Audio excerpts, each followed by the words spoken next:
What's up, Exiles? Paycheck here. For today's video, I'm going to be sharing with you the builds that I and the group that I'm running with are planning on playing in the upcoming 0.4 Fate of the Vol League launch. The core of the group is one carry followed by 3 different support characters. For some of these builds, I have accompanying videos and or written guides that explain them in great detail. So for those builds, I'm not going to go too in depth here. I'll pretty much just give you a quick rundown of that build as well as some of the changes that we're planning on making as we go into the new league. If you need a more in-depth explanation for any of those characters, then check out their video or written guides that I will have linked down below in the description. If I do not have an accompanying guide for a specific character, then I will explain the mechanics of that specific character a little bit more thoroughly in this video. In addition to that, I'm going to have leveling guides for each of these characters that my group is using. These leveling guides are for speedrunning the campaign. They are very, very effective. So hopefully all of you can have as efficient a time as possible from level 1 all the way to endgame. Before I get started, I'm going to give a quick shout out to all of my team members, Ace of Spades, Guy That Dies, Lundberger, Glitched, and Mortelity, as well as all members of the Goblin Inc. Guild, because all of these builds have been influenced by them in some type of way. But with that out of the way, let's go ahead and get into the builds. Alright, starting off with our carry build. This is a carry build from the guild Goblin Inc. The guild leader, Ace of Spades, has a video guide on this character, and there's also another guild member named Sanctum who has a written guide on this. I'll post both of the links to those in the description down below, so if you're wanting to learn any more details and the ins and outs of how these builds work, then make sure to check those out. I'll give you a quick rundown of the build and our changes of the build going from 0.3 to 0.4 and what our plans are moving forward. So overall, we are running an Amazon carry with Lightning Arrow and Lightning Rod. We're not really worried about the Lightning Rod nerfs. We have more than enough damage, so that's not something we're anticipating to have much issue with, but it is something that is on our radar to see how it feels in the new league. But we're running this as an Amazon because of the Mystic Harvest Ascendancy. This node is pretty much the best node in the entire game for our carry. It is the only thing that pretty much guarantees that the carry is not going to die in super juiced maps, even with support characters. This node alone will keep them alive. It's fantastic. And running as an Amazon has the added benefit of the Penetrate and Critical Strike nodes so that we can get an accuracy bow, which is generally much less expensive than just a pure damage bow. So we can get a really strong bow a little bit earlier and a little bit cheaper than we would normally be able to on a different bow character. So looking at the passive tree, so the passive tree is pretty similar to any other bow character that you'll find. One thing kind of unique is that we use a weapon swap to get as much shock magnitude as we possibly can. So we use Stormcaller Arrow on a weapon swap to just inflict a 100% shock on bosses and increase the damage that they take by that much more. As for changes, the only changes on the passive tree are the companion nodes that have been nerfed. We no longer take those, and the Walker of the Wild's Keystone, that's being removed from the passive tree as well, so those are gone. We're taking those passives and we're reallocating them to these Daze nodes right here.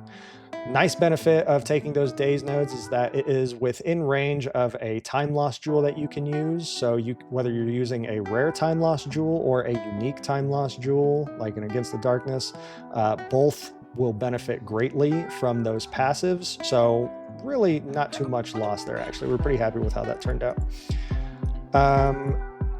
Let's take a look at the items now. So the Gemini bow has been nerfed a little bit, as well as some of the sockets in them. We're not too terribly worried about this either, honestly. We've had more than enough clear speed and more than enough damage by far. So the bow attacks fire an additional arrow rune. Those are now limited to a maximum of 1. So we are losing a couple projectiles, but if we feel the need, we might go for an explicit roll of additional arrows, but we're not really anticipating that. But that's definitely something that's on our radar that we're going to be looking at. But other than the 1 additional arrow rune, other than that, you're just going to put in accuracy rating runes because that works very well on an Amazon. Other than that, the Essentia Sangus gloves, be aware that those are being made more rare in 0.4, so their cost may go up. We'll see how the economy reacts, but that's definitely something to keep in mind. Final thing, the gems. So the first thing that I'll mention on gems, the row amount. Row amount is being increased in spirit cost from 60 spirit up to 100 spirit. So you'll need an extra 40 spirit on this build to actually run everything that's currently in the POB. For a grant, in total, you need 190 spirit to run everything as is. We're still kind of debating if we're going to run the row amount or not. We might replace that with some different spirit reservation gems. Not entirely sure. We currently have it in the POB because that's our plan, but depending on how it feels, we might take that out. It will certainly be a lot cheaper to not run it, so we very well might just ditch that entirely. And if you don't run the row amount, then you don't really have much spirit concerns, but if you do want to run it, you're just going to need to make sure you get an extra 40 spirit compared to normal on either your chest piece or your amulet, maybe on an Against the Darkness, but those are always pretty expensive, so might not be the best choice. Other than that, the only thing in the skill gems that I wanted to mention is the Rakiatis Flow gem. So you're going to see some discrepancies between this POB, the written guide, and the video guide as far as what all gems are being used. Don't worry about that too much. We rotate a lot of things in and out depending on what kind of content we're running and just, you know, whenever we want to, trying to test out new things. So don't worry if you see some discrepancies. All the setups that we have posted will work totally fine. Rakiatis Flow is one thing that we don't actually use in our group though, because it has an anti-synergy with the Cursebot.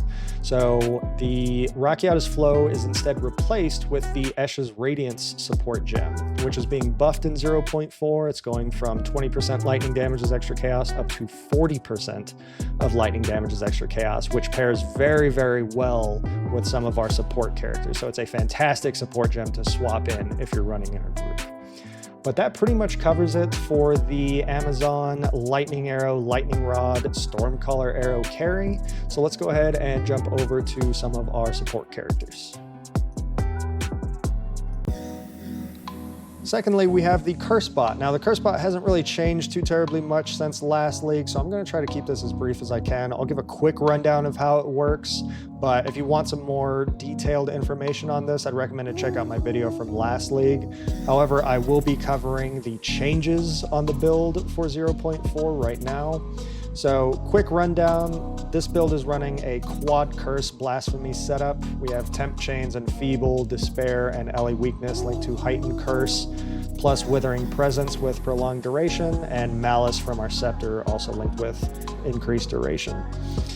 The only way that these gems change is if you are running with a carry that uses Rakiatis Flow. Now, I personally don't recommend that. That's not what we're going to be doing. We are instead replacing Rakiatis Flow with Escha's Radiance. It pairs very well with a Cursebot. Escha's Radiance in 0.4 is being buffed to give 40% of lightning damage as extra chaos. So that pairs very well with our Despair and Withering Presence. So that's what I recommend to use, and that's what we're going with. But if, for whatever reason, your carry does not want to drop Rakiatis Flow, not a big deal. Just drop Elemental Weakness. You can replace that with Ritualistic Curse to get a little bit bigger AoE, run a triple curse setup. That also lets you drop the Dojer's Damning Unique Ring that we're using and just sock it in a rare for even more mana and intelligence or resistances, whatever you need there. So not a big deal, but I would still recommend using Escha's Radiance. It pairs very, very nicely with this build. Next, we'll look at the skill tree on here. The Ascendancy has not changed whatsoever. We're still using Necromantic Conduit and Blackened Heart for Unholy Might and the mana scaling on that to give your allies as much chaos damage as possible. Then we take Rupture the Soul for enemies have a chance to explode, and Incessant Cacophony for the additional curse to actually achieve that quad curse setup. And the passive tree changed a little bit. I just increased the efficiency of the pathing a little bit since last league. So we're still taking all of the curse magnitude and curse AoE nodes that we possibly can. Pathing along here, we grab some extra energy shield along the way on top over towards Wither Away for some more Wither magnitude. And then finally, you come over here to the left near the Druid starting area, and this is where we're picking up as much aura magnitude as we possibly can. Now, this start of the tree is going to be changing in 0.4 with the Druid being released. From what I've seen, it doesn't look like it's changing all that drastically, but if it does change a decent amount, just know wherever these aura magnitude nodes are, that's where you're trying to get to. That's the only thing we actually care about over here, okay? I will update the written guide as soon as I possibly can to with the updated tree, but just be aware on league start that aura magnitude is what you're looking for. Finally, I'll go over the itemization. All of our rare items exactly the same as before, just getting as much energy shield, res, mana, intelligence as you possibly can on everything. We're still using the unique Prisoner Monocle gloves and Dodri's Damning Ring, as well as the Darkness Enthroned belt. Now, the big changes, though, comes from what we're socketing into our gear, because that has changed a little bit. So previously, we were stacking as many Talisman of Egrins as we possibly could. Now, those are going to be limited to only one. So I still think it's going to be best in slot to go with a Darkness Enthroned and socket one of those in, just because it is a more multiplier on the damage for your carry. And then for your second socket, you can just put in either a increased maximum mana soul core or a minus enemy chaos res soul core. Both of those work totally fine. And then the sockets and our gloves are also going to change. The runes of draining are also going to be limited to one. Not really a big deal on that one though, because there are talismans that can increase curse magnitude, and honestly that was probably the better option either way, so that's what I'm going to be doing. So swapping out the runes of draining for curse magnitude talismans instead. The last thing that I've updated as far as items go is I've added 2 unique jewels to the build. First off, we have a Bulwark version of From Nothing. Now, the Bulwark version of From Nothing gives us access to the Wardlord Leader passive and its surrounding small passives next to it. That used to be what we anointed on our amulet, but this is a much better option, a little bit more optimal, because that also lets us allocate the Howling Primate on our amulet, which is another 10% increased magnitude of auras. So a very good pickup there. And the final unique jewel is a Megalomaniac with Lingering Whispers allocated. So Lingering Whispers is this curse magnitude notable right here for 10% increased curse magnitude. The 4 nodes leading to that, or the 3 nodes leading to that, are just curse duration, which we don't actually care about at all in this build. So if you get a Megalomaniac that allocates Lingering Whispers, it will save you 4 points total that you can just allocate elsewhere. But that really does it as far as the changes on this build goes. It's really strong and performed well. I've played it the past couple leagues, and this is what I'm personally playing this league. But that about does it, so let's go ahead and take a look at the Bannerbot next. Alright, so for Bannerbot, I don't actually have a video guide or a written guide to accompany this character, and I personally don't have much experience with Bannerbots myself. So instead of me explaining the build, I'm going to pass this section over to my teammate Lundberger, who you all may know from the speedrunning community as a very fast and very skilled player, and he's going to explain some of the build mechanics. Alright, so here's Lund. The Bannerbot is a very strong all-around support, giving tons of damage to attack-based carries as well as move speed and decent defenses. We're talking around 3x damage to your carries and 53% increased move speed and many other buffs. To make this work, we will make full use of the Tactician Ascendancy. The most important thing for the Tactician Bannerbot is to generate the right amount of glory to make full use of your banners. You get 5 flat glory generation for each banner from the Ascendancy that you in general want to scale as high as possible with increased glory generation. A ballpark number is around 350% increased glory generation. But you also have the Rallying Icon Notable, which recoups some of the glory cost of the banner, which is also scaled by increased glory generation.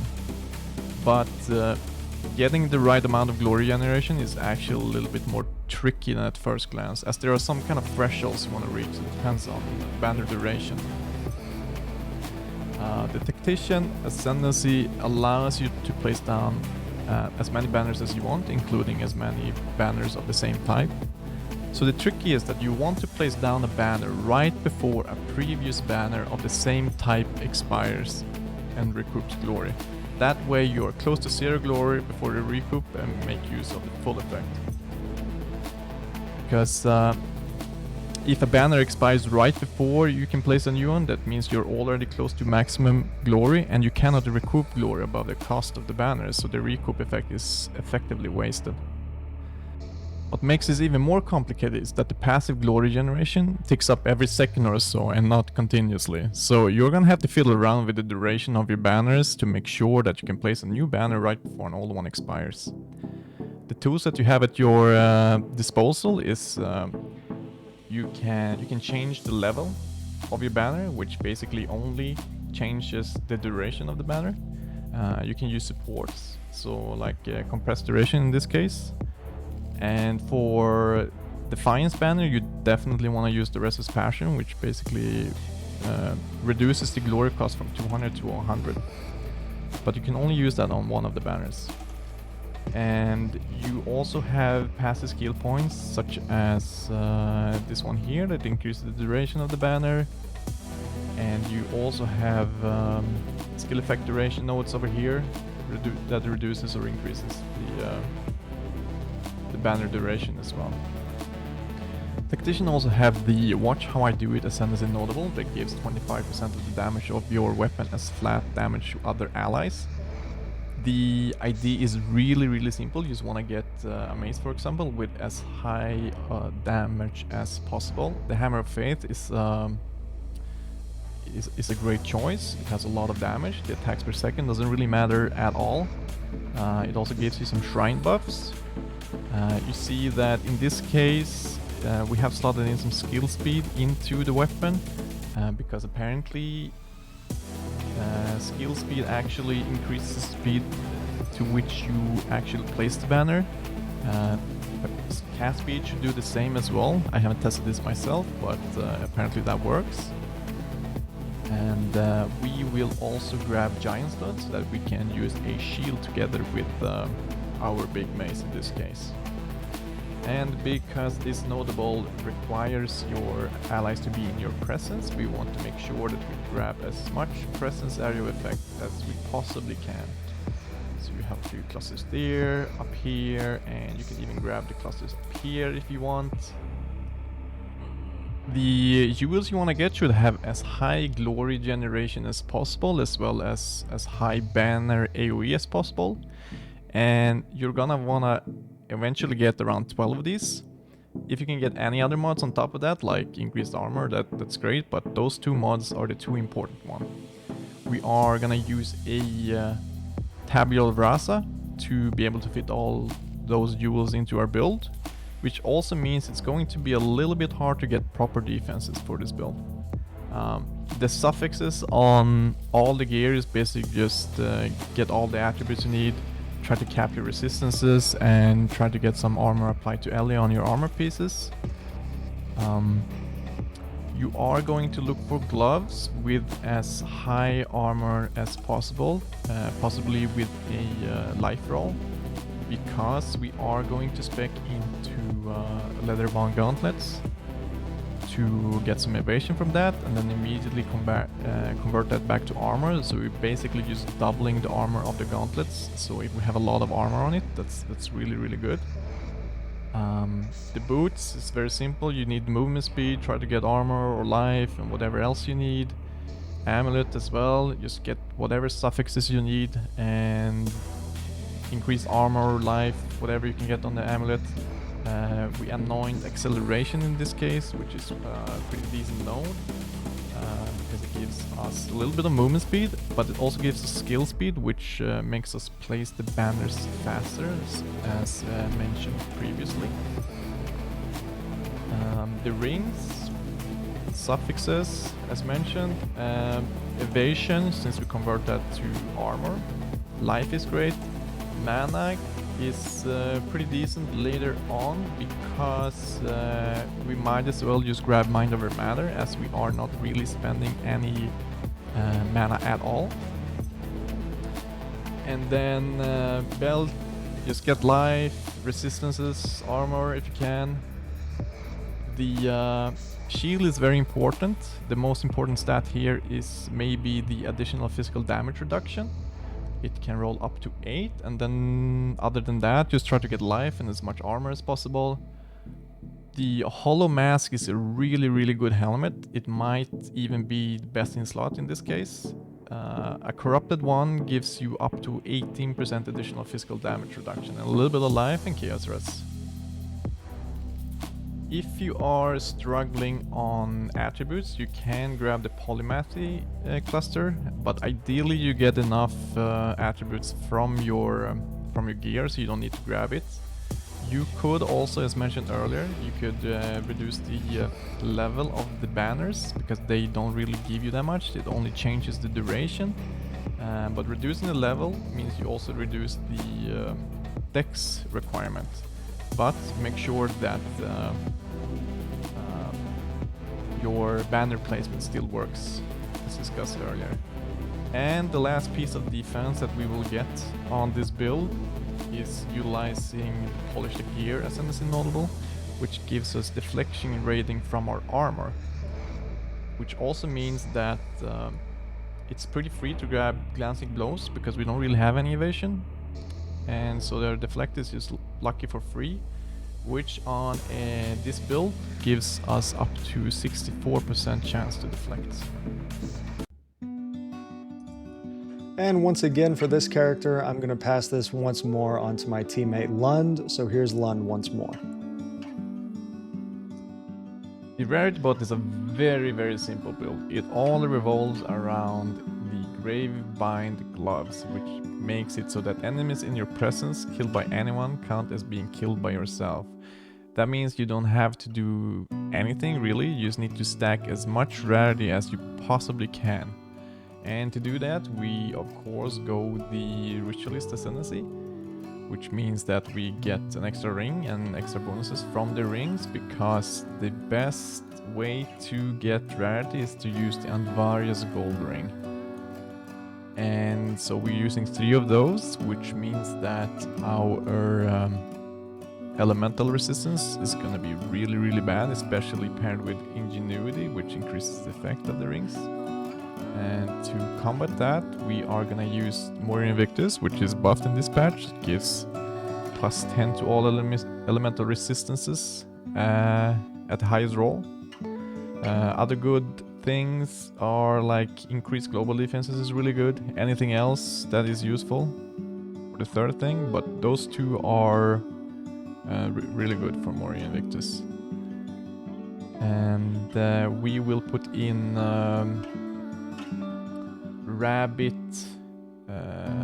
or Rarity idols into it. They have been nerfed, you can still stack them, but they have been nerfed to only increase rarity by 5%. And we are probably gonna need to use the Grand Spectrum. It has also been buffed this patch, so you can roll it up to 6%, so we use that to cap our resistances. And then the Alpha Soul is really good. It increases our presence or doubles the presence. And other than that, it's just like get enough, get as much rarity on your gear, get as much ES on your gear, and cap your resistances. And we of course have increased presence on our Scepter as well, and whatever damage mods we can get to boost our party. As for the tree, it's really simple. We basically just grab as much ES nodes as we possibly can to increase our defenses, and then we grab all of the presence AoE nodes on the tree that we can grab. Mind Over Matter is basically free because we don't spend any mana, so we can just grab that. As for skills, we don't really need much. Ghost Dance, because we are gonna have a little bit of evasion from our Moria Invictus.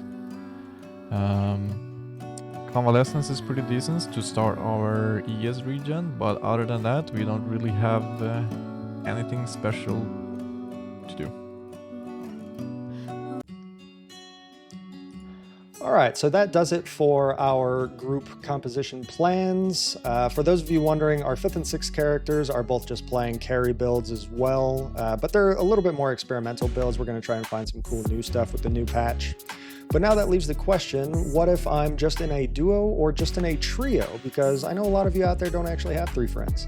So, for a duo setup, the first thing that I'm going to recommend is going to be a carry with MF on their gear plus a Cursebot. Now, the reason why I recommend this first to most people for a duo setup is because the Cursebot is very cheap and very easy to set up. There's no complicated mechanics. You just follow the skill tree, put on whatever mana gear that you possibly can, and equip the skill gems, and you're good to go. Nothing complicated about it. Very simple, very easy, and very cheap. And then that lets you fully invest into the carry build to actually build up your MF and build up your damage as much as you can. And then over time, you can upgrade the Cursebot if you want to, right? So very chill, very easy, very cheap. So good starter. Now, if you're a little bit more advanced, you can replace the Cursebot with a Bannerbot. The reason why I say if you're a little bit more advanced is because the Bannerbot is a little bit more complex. It has to reach certain thresholds before it actually comes online and gets going. Plus, at the start of a league, it's usually pretty dang squishy as well, so it might die a lot, which can be really frustrating for a lot of players. So if you don't have any experience with a Bannerbot, or if you are not a super experienced player yourself, I probably wouldn't recommend the Bannerbot. But if you can pull it off and you do have that knowledge and experience, then the Bannerbot rewards you by giving you even more damage and even more speed in particular with its banners. Plus you get a good amount of defense from it as well, right? So that's if you're a little bit more advanced. The final scenario for a duo setup is if you already have a geared carry. If your carry is already geared and it's already clearing, whatever content you're trying to clear, then at that point, you already have one character set up, you don't really need much support, then put a Raritybot with it, right? Just increase the drops that you're getting. Very simple. That's the last option. For a trio setup, the starter trio that I would recommend would be carry plus Raritybot plus Cursebot. Again, similar to the reasons up above, for the duo, the Cursebot is just very cheap and very easy to get going. You get a good amount of offense from it. You get a good amount of defense from it. Everybody's happy. Raritybot, very simple. Just upgrade it over time as you can, and same goes for the carry. So that's probably the simple league starter typed trio that I would recommend to most. Once again, though, if you're a little bit more advanced, you can replace the Cursebot with the Bannerbot for the same reasons that I said before. Just make sure you know what you're doing to get the Bannerbot set up. Otherwise, you're probably not going to have that good of a time. Finally, as an alternate, you can run the carry with some MF on their gear, plus both of the support characters, both the Cursebot and the Bannerbot. So then you're getting all the offense and all the speed from the Bannerbot and all the defenses plus the bit of offense from the Cursebot, all in one package. But you're penalized by getting a little bit less rarity than you would, obviously, if you had a Raritybot. But another option for you. So all of these setups work great. It's kind of just up to you what you have experience with, what you prefer to play. All these setups work though, right? So it really is up to you. So just pick your preference and roll with it, okay? So that really does it for the duo trio setups, and that does it for the whole video actually. Hopefully some of this information was useful for you guys. This is the first group build video that I've ever made, so if it goes well, maybe I'll make some more in the future. But anyways, that does it for me here. So thank you all for watching very much, and I will see you in 0.4. Good luck out there, Exiles.